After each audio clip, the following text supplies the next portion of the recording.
رمز اصلی جهان اینه که اگر تو غمگین باشی، اگه ناراحت باشی، اگه ناامید باشی، اگه خشمگین باشی، اگه بترسی، استرس داشته باشی، اگر احساست بد باشه، اتفاقات بدی رو تجربه میکنی. ناخواسته ها وارد زندگیت میشن.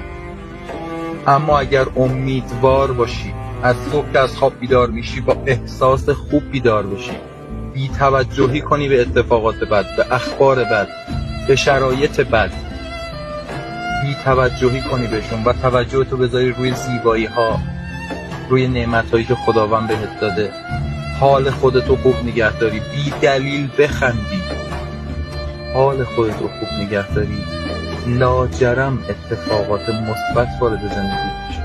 این قانون دوستان.